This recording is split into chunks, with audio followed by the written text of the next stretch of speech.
Both of your trunks are a little high. This is legal here. This is legal here. Touch gloves, good luck. And with Nietes, he's a veteran. He subtle thing attention as well. Fighting at a measured pace. Punches when the other guy doesn't want to engage. He disengages when the other guy wants to engage. And he only does what he has to do.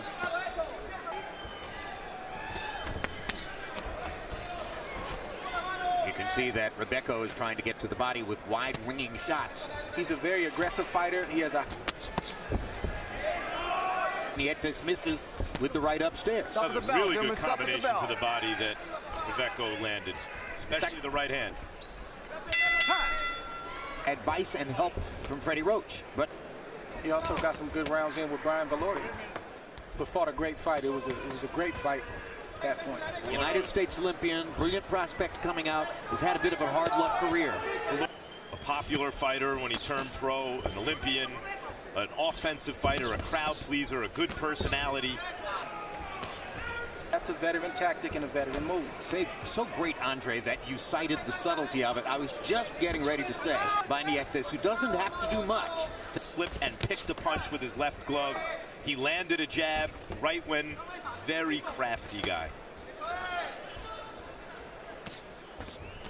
These are the kinds of moves that the opponent, when he watches Nietes do that, say to himself, you know, this guy's really good. I'm not able to do what I want to do. Jim, my predecessor in this seat, Nietes is like a really seasoned quarterback in the pocket. Look at that. By Nietes, while Rebecca was missing upstairs. And now Rebecca comes back with a couple of body shots of his own. But in the closing seconds of round two, already by CompuBox count, Nietes is doubling Rebecca in landed punches. Donnie Nietes' ring nickname is Hahas, the Tagalog word for snake.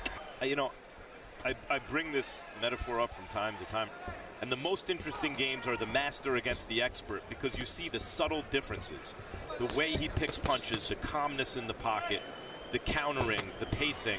Nietes' case, he's had a lot more good experiences than he's on a 14-year winning streak.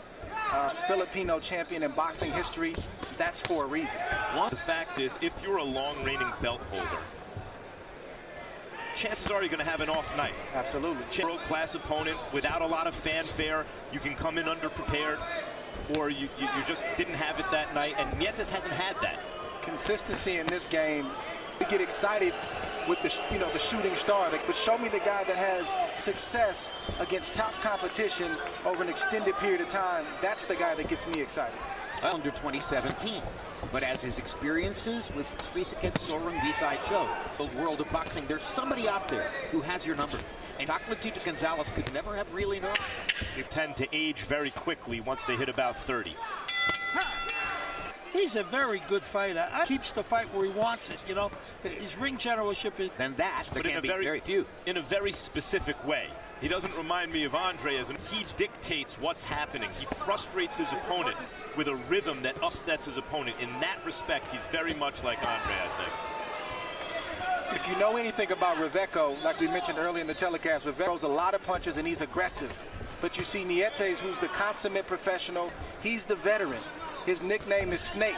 He's almost like a snake charmer. I don't even think he realizes that right now.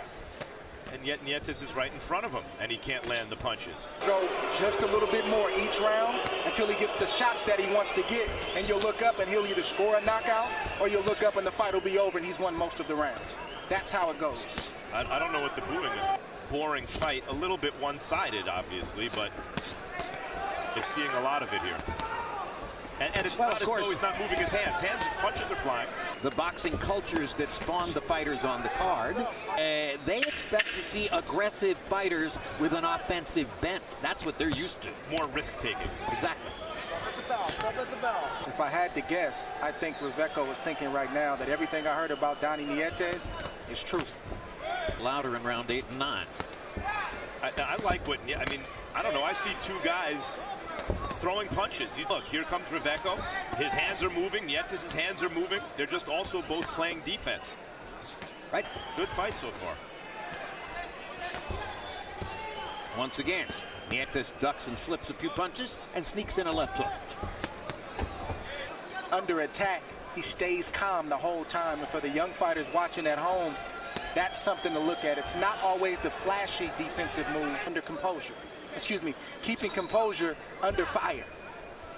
And Nietes has done that this whole fight. 4 years on the Argentine national team, and Marcos Maidana, and acknowledge that they are the kinds of fighters that Argentine fans love to watch, and that fight between Maidana and Matisse could ever conceivably take place. And he smiled and said, well, for Maidana, that's so unlikely it's ever going to happen. To lose their discipline, to just start winging shots.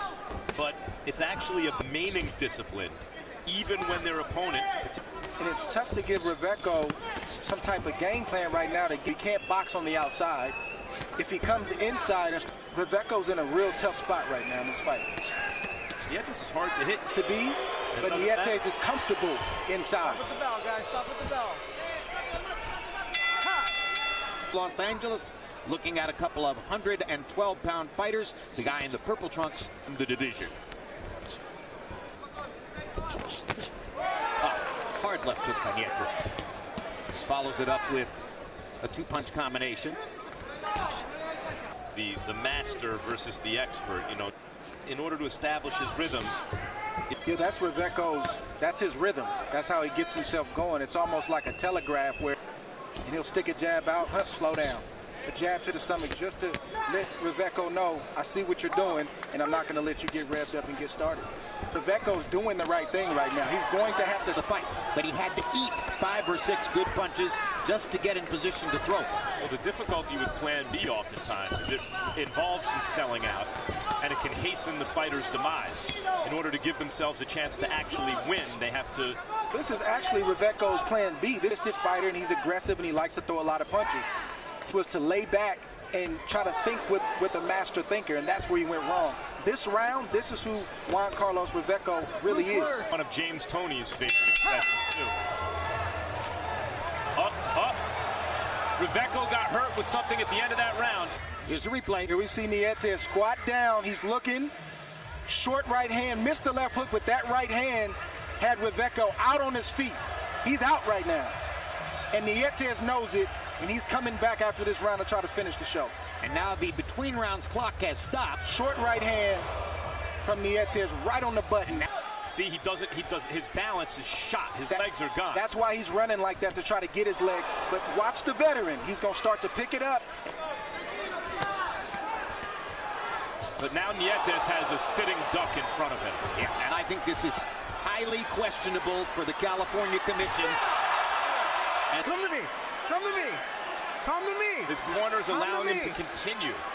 His legs are not obeying his brain. Questionable for everybody, and now somebody in the corner is waving a white flag, and intelligently so. What's the point? Another look at the end.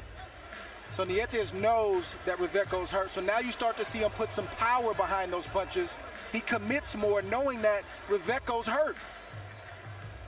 He closes the distance, he goes to the body with both hands and tries to finish up top. And Reveco's done. He's finished. You know, Andre, we saw a good young fighter a couple months ago. The winner by knockout victory and still WBO flyweight champion of the world, Donnie Ajas Nietes.